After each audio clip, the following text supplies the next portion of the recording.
जय हिंद दोस्तों, स्वागत है आपका हमारे YouTube channel learning with Durgesh में। आज हम लोग पढ़ने जा रहे हैं लेखपाल की एक महत्वपूर्ण पाठ्यक्रम, जहाँ पे ग्राम विकास और ग्राम समाज का एक महत्वपूर्ण अध्याय होता है, जो प्राय परीक्षाओं में जहाँ से प्रश्न आते हैं और साथ ही साथ इसे ग्रामीण क्षेत्र के नाम से, ग्रामीण परिवेश के नाम से जानते हैं। वहाँ से हर एक प्रश्नों को पढ़ेंगे जो प्रीवियस ईयर में आए हुए हैं और आगामी भर्ती परीक्षाओं के लिए। तो आपको ये देखना है कि कितने में से आप कितना सही कर पाते हैं और साथ ही साथ कॉपी कलम लेकर बैठिएगा। इसकी नोट्स भी जो आपको महत्वपूर्ण लगे लिखते चलेगा। डिस्प्ले पर आपके प्रश्न दिख रहा होगा, भारत में सर्वाधिक और सबसे महत्वपूर्ण मिट्टी समूह कौन सा है। अगर भारत के दृष्टिकोण से देखा जाए, सबसे महत्वपूर्ण मिट्टी कौन सी है, कौन सी महत्वपूर्ण मिट्टी का समूह है जो सबसे ज़्यादा महत्वपूर्ण है। जल्दी से फटाफट कमेंट करिए, कमेंट करके बताइए। जो लोग वीडियो को लाइव देख रहे जल्दी बताइए। काली मिट्टी, ये तो महाराष्ट्र के क्षेत्र में लेटराइट नहीं है। लाल मिट्टी को लाला मिट्टी हो गया है। यहाँ पर सबसे उपयुक्त जो विकल्प होगा वो होगा जलोढ़ मिट्टी, माने ए इसका सही जवाब है। ए वाले इसके राइट आंसर है कि भारत में सर्वाधिक ये सबसे महत्वपूर्ण मिट्टी जो है वो जलोढ़ मिट्टी है। और जलोढ़ मिट्टी को और कई नामों से जाना जाता है। अगर आप लोग वीडियो को लाइव देख रहे हैं, जरा फटाफट कमेंट करिएगा, कमेंट करके बताइएगा ये सबसे उपजाऊ मिट्टी अगर पूछा जाए तो ये भारत की सबसे उपजाऊ मिट्टियों में से एक है। दूसरी बात क्योंकि यह जो पर्वतों को काट कर लाकर नदियों द्वारा बिछाई गई मैदानी क्षेत्र में पाया जाता है। खासकर अगर देखा जाए तो यह मिट्टी जो जलोढ़ मिट्टी है, ये गंगा नदी का जो डेल्टाई क्षेत्र है वहाँ पर ये फैली हुई है। तो आप लोग कमेंट करके बताइएगा कि जलोढ़ मिट्टी को, जलोढ़ मृदा को और किस नाम से जाना जाता है। सभी लोग फटाफट कमेंट करके जवाब इसका जरूर दीजिएगा कि जलोढ़ मिट्टी को और किस नामों से जाना जाता है। मैं आगे बढ़ रहा हूँ अगले प्रश्न की तरफ। अगला प्रश्न आपके सामने है और शायद आपको डिस्प्ले पर दिख रहा होगा कि आंधी में हवा की गति कितनी होती है। इसके पहले हम लोगों ने, अगर आपने सीरीज पढ़ी होगी तो वहाँ पे मैंने आपको ये पढ़ाया हुआ था कि तेज हवा की जो गति होती है वो 30 मील प्रति घंटा होती है, जिसको व्यू कोट पैमाने के आधार पर मापा जाता है। लेकिन आंधी में जो हवा की गति होती है वो कितना होती है, तो अगर वो देखा जाए तो 118 किलोमीटर प्रति हावर्स होती है। अगर मील में कन्वर्ट करेंगे तो क्या होगा, तो प्राय मील में अगर देखा जाए तो इसका जो उत्तर होगा वह 80 मील प्रति घंटा होगा। याद रखिएगा, मैंने इसके पहले वीडियो में प्रश्न पूछा था कि 1 मील में कितना किलोमीटर होता है। इसका जवाब आपको कमेंट बॉक्स में कमेंट करके ज़रूर देना है। हम आगे बढ़ रहे हैं अगले प्रश्न की तरफ। उम्मीद करते हैं यह सीरीज जो है आपके लिए काफ़ी महत्वपूर्ण होगी और यहाँ से आपकी परीक्षा में प्रायः प्रश्न पूछे जाते हैं। और हम ये लेखपाल की जो सीरीज पढ़ रहे हैं, लेखपाल, राजस्व लेखपाल, चकबंदी लेखपाल की महत्वपूर्ण अध्याय है, जहाँ पे पहले प्रश्न पूछे जा चुके हैं। अब एक अगला प्रश्न आपके सामने जो आपको डिस्प्ले पर दिख रहा होगा कि अगले प्रश्न की तरफ हम बढ़ रहे हैं। भारत में ग्राम पंचायतों की संख्या क्या है। सभी लोग फटाफट कमेंट करें, बताएं कि भारत में ग्राम पंचायतों की संख्या क्या है। जल्दी जल्दी फटाफट कमेंट करें। कैसे, मतलब जो ग्राम पंचायत की संख्या कैसे है, आबादी वाले गाँव के बराबर है, गैर आबादी वाले गाँव के बराबर है, गैर आबादी वाले गाँव से कम है, गैर आबादी वाले गाँव से अधिक है। तो बताइए, देखिए जो भारत में जो ग्राम पंचायतों की संख्या है वो गैर आबादी वाले गाँव से अधिक है। भारत में पंचायती राज प्रणाली जो है वो गांव या छोटे कस्बे के स्तर पर ग्राम पंचायत या ग्राम सभा होती है। ये भारत के स्थानीय सुशासन का मुख्य दर्शन करता है। माने यहाँ पर हम देखा जाए इस प्रश्न का जो उपयुक्त विकल्प होगा वह आपका ए इसका राइट आंसर होगा। ए क्या होगा, इस प्रश्न का सही जवाब होगा। ठीक है।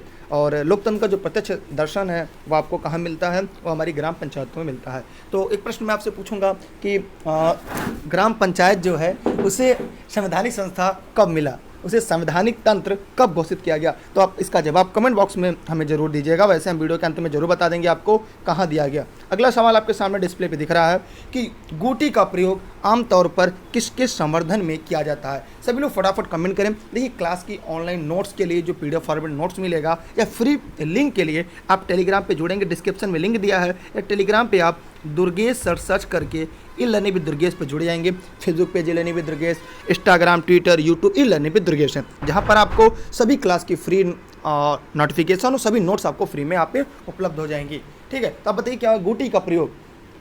सभी लोग फटाफट कमेंट करें कि गूटी का प्रयोग आमतौर पर कहाँ किया जाता है। देखिए, इसका उत्तर काफ़ी आसान है। बहुत सारे लोगों ने इसका जवाब सही भी दिया है, कुछ लोग गलत भी दिए हैं। देखिए, इसका होगा लीची में। क्या होगा, लीची। तो देखिए, लीची जो है ये संवर्धन के लिए किया जाता है। गूटी का प्रयोग लीची के संवर्धन के लिए किया जाता है। यह उष्णकटिबंधीय फल है। और अगर प्रश्न ने पूछा कि लीची मूल स्थान कहाँ है, मतलब दुनिया में लीची कहाँ से आई है, तो दुनिया में जो लीची है वो चीन से आई है। कहाँ से आई है, चीन से। एक प्रश्न याद रखिएगा, चीन से ही लीची आया है। और भारत में अगर देखा जाए बांग्लादेश, पाकिस्तान आदि जगह पाया जाता है। और सबसे ज़्यादा अगर देखी जाए खेती तो बिहार में की जाती है लीची की। तो यहाँ पर आप लोग को समझ में आ चुका होगा अनाज कहाँ से, आम के। भारत में सबसे ज़्यादा आम होता है। ठीक। तो इसके बारे में हम आगे बढ़ते हैं अगले प्रश्न की तरफ। तो टेलीग्राम पे सभी साथी जुड़ जाएंगे अगर आपको फ्री की नोट्स, फ्री की क्लास अगर आपको चाहिए तो। ठीक है, हम आगे बढ़ रहे हैं अगले प्रश्न की तरफ। अगला प्रश्न आपके डिस्प्ले पर आपको दिख रहा होगा, बहुत ही आसान सा प्रश्न है, प्राय परीक्षा में पूछा जाता है। केंद्रीय आलू अनुसंधान संस्थान कहाँ पर स्थित है? सभी लोग फटाफट कमेंट करें, और जो लोग अभी तक वीडियो को शेयर नहीं किए सभी साथी मित्रों को शेयर करिएगा। अगर आपने वीडियो को अभी तक लाइक नहीं किया तो लाइक करने के बाद ही अपने साथी मित्रों तक जरूर पहुँचाइएगा। बताइए केंद्रीय आलू अनुसंधान संस्थान कहाँ पर है? ये ऑनलाइन क्लास के लिए आप 6306344367 पर व्हाट्सएप करके online class, notes, video lecture सभी चीज़ें के बारे में जानकारी ले सकते हैं। यह क्लास जौनपुर जनपद से संचालित की जाती है। यहाँ पर आपको बताना है केंद्रीय आलू अनुसंधान संस्थान कहाँ पर स्थित है। तो फटाफट कमेंट करके बताइए। जो लोग इस वीडियो को लाइव देख रहे हैं सभी लोग फटाफट कमेंट करेंगे, बताएंगे। देखिए यहाँ पे इसका उत्तर आप लोग को शायद पता होगा। यहाँ पर जो इसकी स्थापना है वो 1995 में की गई थी। कहाँ की गई थी, कब की गई थी? 1995 में। कहाँ पर किया गया था? हिमाचल प्रदेश में। हिमाचल प्रदेश में किया गया था। हिमाचल प्रदेश की राजधानी यहाँ पे शिमला। याद रखिएगा कि जो केंद्रीय आलू अनुसंधान संस्थान है इसकी स्थापना 1995 में हिमाचल प्रदेश की राजधानी शिमला में किया गया था। ठीक है, आलू एक सब्जी है और मुख्य रूप से आलू का तना खाया जाता है। पूछा जाता है कि आलू कौन सा हिस्सा खाया जाता है? आलू का हम तना खाते हैं। क्या खाते हैं? तना। याद रखिएगा, आलू का जो खाने वाला होता है वो क्या होता है? तना होता है। ये बात आप लोग जानते रहिएगा। और सबसे ज़्यादा आलू कहाँ पैदा होता है, किस राज्य में, या कमेंट करके जरूर बताइएगा। आलू का उत्पादन भारत के किस राज्य में सबसे ज़्यादा होता है? फटाफट कमेंट करके बताएं कहाँ पर होता है। हाँ, उत्तर प्रदेश अपना प्रदेश में होता है। ठीक है, और अगर आप केवल ग्राम विकास की ऑनलाइन क्लास ज्वाइन करना चाहते हैं इस नंबर पर व्हाट्सएप कर सकते हैं। 499 रुपये में आपको कंप्लीट ग्राम विकास एवं ग्राम समाज की संपूर्ण क्लास आपको इलेनी दुर्गेश पे मिल जाएगी। और अगर आप चाहते हैं तो ज्वाइन कर सकते हो, बस आपकी इच्छा। अगला प्रश्न आपके बीच है, शायद आप देख पा रहे होंगे कि उत्तर प्रदेश का मलिहाबाद किसके लिए प्रसिद्ध? बहुत ही इंपॉर्टेंट है, यहाँ से प्राय परीक्षा में प्रश्न आता है। और उम्मीद करता हूँ जो लोग इस वीडियो को लाइव देख रहे हैं फटाफट कमेंट करें, मलिहाबाद किसके लिए प्रसिद्ध है? बहुत ही आसान सा प्रश्न है, और भारत में उसका राजा भी कहा जाता है। तो बताइए क्या है? सभी लोग बताएं। देखिए सूती चिकन भी नहीं होगा, मलिहाबाद बिरयानी, पीला खरबूजा नहीं, दशहरी आम। बहुत ही सही जवाब आप लोगों ने दिया। इस प्रश्न का सही जवाब है, इस प्रश्न का राइट आंसर है जी हाँ, मलिहाबाद कहाँ है? उत्तर प्रदेश के लखनऊ में है।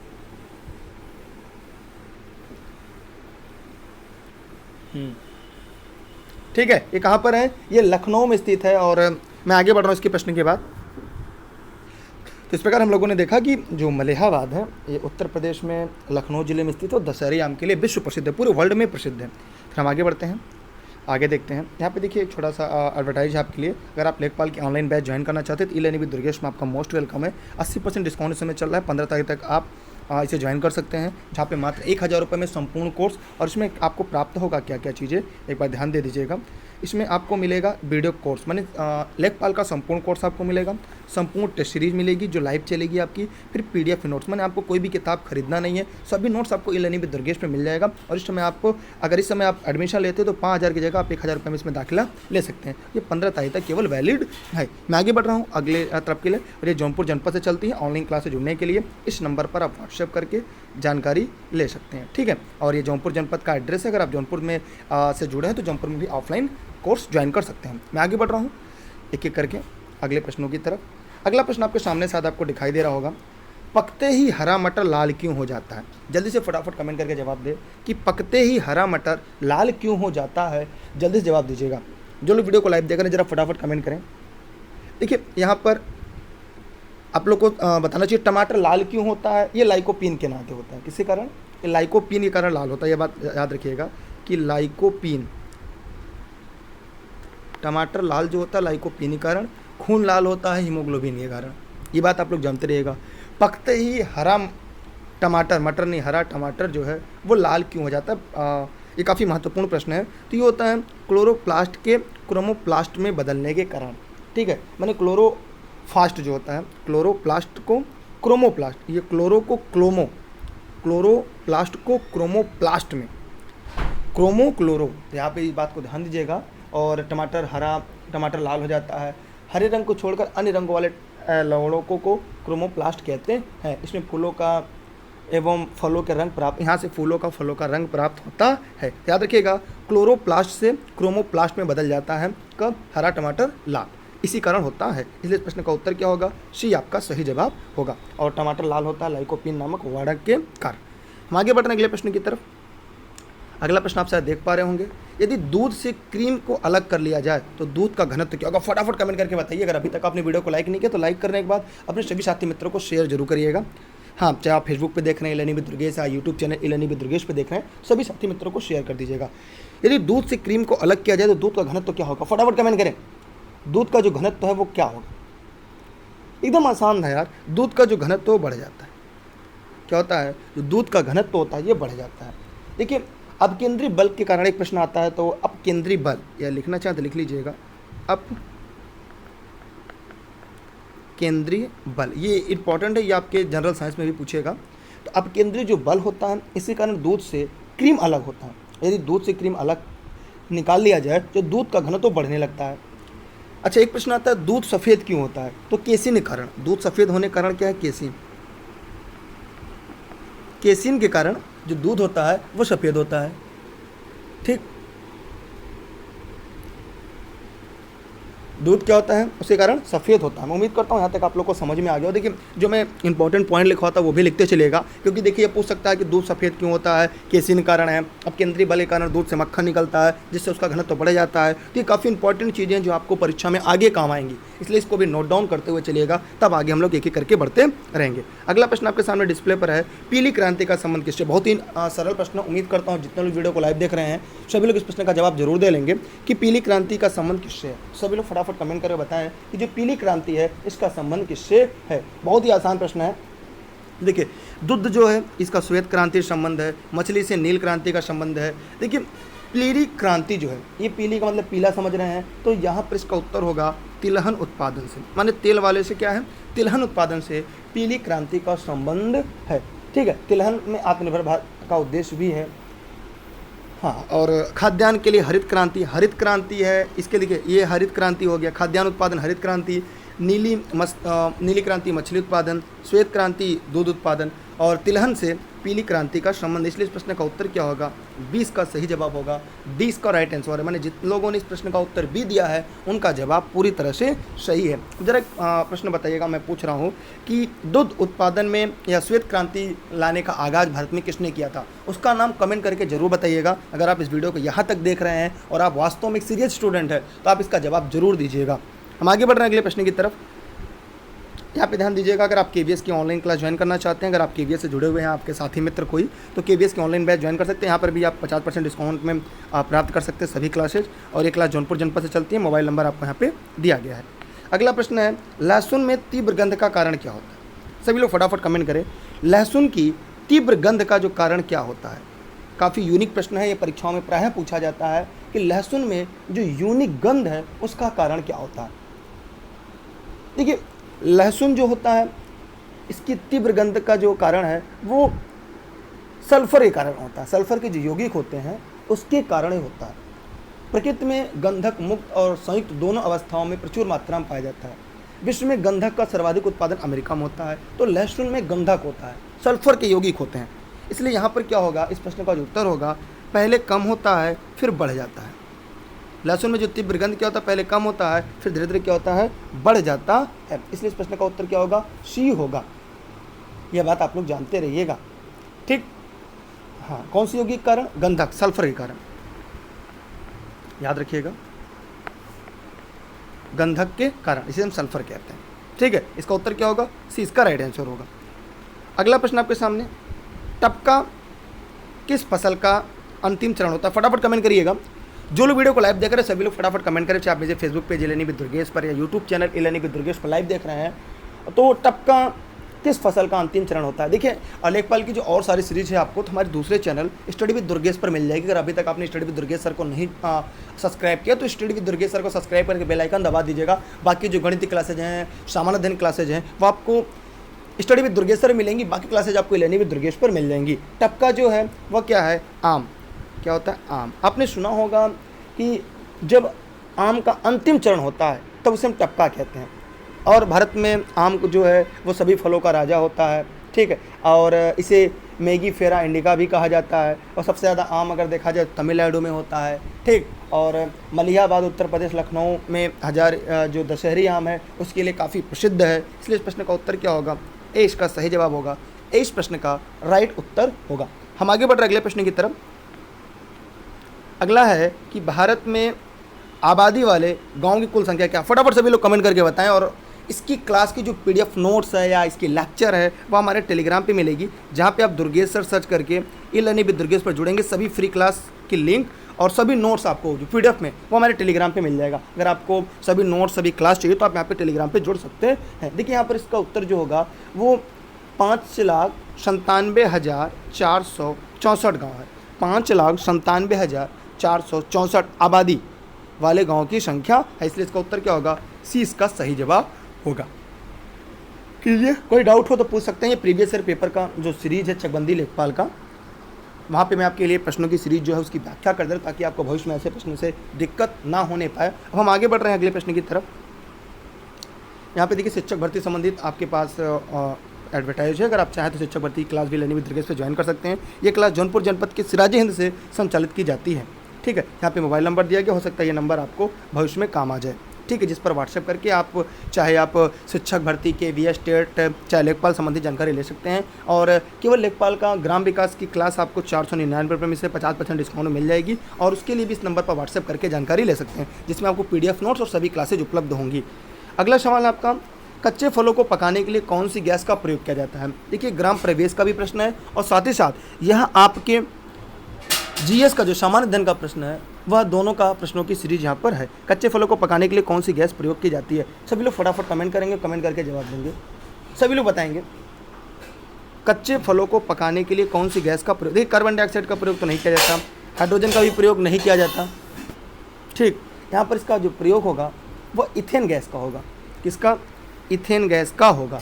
ठीक है, इथेन गैस को देखा जाए तो C2H6 होता है, C2 और H6, C2 और H6, C2 और H6 यह एक हाइड्रोकार्बन होता है, जिसका उपयोग क्या कहते हैं, फसलों को जो फल होते हैं उनको पकाने के रूप में किया जाता है। मैं आगे बढ़ रहा हूँ अगले प्रश्न की तरफ। तो जल्दी से आप लोग वीडियो को अगर अभी तक अपने साथी मित्रों को शेयर नहीं किया तो शेयर जरूर कर दीजिएगा, ताकि जो मेरी मेहनत का जो परिणाम है, जो सीरीज है, वो सभी लोगों तक पहुँच जाए।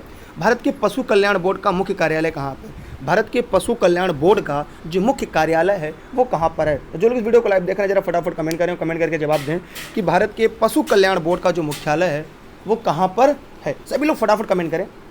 देखिए जिसकी स्थापना जो पशु कल्याण बोर्ड है इसकी स्थापना हुई थी 1962 में हुई थी। कब हुई थी, 1962 में हुई थी। ये बात आप लोग जानते रहिएगा। इसका जो मुख्यालय है वो कहाँ पर है, वो चेन्नई में है। कहाँ पर है, चेन्नई में है। तमिलनाडु की जो राजधानी चेन्नई में इसका मुख्यालय है। और इसे जो बोर्ड है इसमें कुल 28 सदस्य हैं। कितने, 28 सदस्य हैं। यहाँ से प्रश्न पूछ सकता है कि इसका मुख्यालय कहाँ पे, किस राज्य में है, तो तमिलनाडु में है। तमिलनाडु में कहाँ, चेन्नई में। इसकी स्थापना कब हुई थी, 1962 में हुई थी। सदस्य कितने, 28 हैं। तो भारत के पशु कल्याण बोर्ड का जो मुख्य कार्यालय है वो चेन्नई में है, जो कहाँ पे है, तमिलनाडु की राजधानी भी है। चेन्नई का पुराना नाम क्या है, कमेंट करके जवाब दीजिएगा। चेन्नई का पुराना नाम क्या है ये कमेंट करके आप जवाब जरूर दीजिएगा। अब हम बढ़ते हैं अगले प्रश्न की तरफ। अगला प्रश्न आपके सामने है और ये आज का आखिरी प्रश्न है कि निम्नलिखित में से कौन सा ग्रामीण क्षेत्र का जमीनी कर्ता धरता है। सभी लोग फटाफट कमेंट करो। इस वीडियो का ये अंतिम सवाल है। अगर आपको वीडियो समझ में आया, अगर आपको लग रहा है कि आपके लिए मैंने एक बेहतर क्लास पढ़ाई है, इस वीडियो को अपने सभी साथी मित्रों को शेयर जरूर करिएगा। क्योंकि लेखपाल की स्पेशल सीरीज की सीरीज है, जहाँ पर हम ये जान सकते हैं कि पहले प्रश्न कैसे आते हैं और अब प्रश्न कैसे आते हैं परीक्षाओं में। तो दोनों तरह से होगा कि पहले और अब में क्या अंतर है, और इस हिसाब से आप अगर अपनी तैयारी करेंगे तो आपको काफ़ी इसमें मदद मिल पाएगी। ठीक है, तो आप लोग को बहुत बहुत धन्यवाद। फटाफट कमेंट करिएगा और कमेंट करके जवाब दीजिएगा। उम्मीद करते इस प्रश्न का जवाब किसी का गलत नहीं होगा। डेली क्लास के लिए आप टेलीग्राम पर जरूर जुड़िएगा। जो भी साथी चाहे हमारी वीडियो को फेसबुक पे देख रहे हैं, चाहे हमें यूट्यूब पे देख रहे हैं, तो दुर्गेश सर सर्च करके ई लर्निंग विद दुर्गेश पर जुड़े रहिएगा। और Instagram, Twitter, YouTube e learning with Durgesh है। लेकिन बाकी लेखपाल की जो क्लास है, जो हमारे एक नए channel study with Durgesh sir पर लाइव चलती हैं, अगर अभी तक आपने उसे सब्सक्राइब नहीं किया होगा तो उसको सब्सक्राइब करके बेल आइकन दबा दीजिएगा और वहाँ पर आपको सारी क्लास की नोटिफिकेशन आपको मिल जाएगी। वैसे टेलीग्राम पर सभी चीज़ें आपको एक जगह मिल जाएंगी। इसका उत्तर होगा लेखपाल। आप लोगों ने एकदम सही बताया, लेखपाल। ये ग्रामीण क्षेत्र में जो जमीनी कर्ता धर्ता होता है, अगर आप लेखपाल की तैयारी कर रहे हैं तो आप भी ग्रामीण क्षेत्र के जो जमीनी कर्ता धर्ता है वो हो जाएंगे। और ये राजस्व विभाग के अंतर्गत आता है। लेखपाल को पहले पटवारी कहा जाता था, लेकिन दोनों ही पद के नाम है, आज भी इन्हें कहीं कहीं पटवारी कहते हैं। लेखपाल, लेखपाल भी दो होते हैं, राजस्व और चकबंदी। मेरा आपसे सवाल है कि चकबंदी लेखपाल और राजस्व लेखपाल में क्या अंतर है। इसका भी जवाब आप कमेंट बॉक्स में कमेंट करके जरूर दीजिएगा। उम्मीद करते हैं आपको कि क्लास समझ में आएगी या वीडियो आपको समझ में आया होगा। मेरा सवाल आपसे है जिसका जवाब आपको कमेंट बॉक्स में देना है कि कानून गो का प्रमुख कार्य क्या होता है। और अगर आप वीडियो को अंत तक देख रहे हैं तो कमेंट करके जवाब जरूर दीजिएगा कि कानूनगो का कार्य क्या होता है। ठीक है, बहुत बहुत धन्यवाद आप सभी का। चलते हैं तब, बाय बाय, जय हिंद, जय भारत। वीडियो को अपने सभी साथी मित्रों तक शेयर करिएगा और ताकि सभी लोगों तक चीज़ें पहुंच जाएं। तो बहुत बहुत धन्यवाद आपका, बेस्ट ऑफ लक, जय हिंद, जय भारत।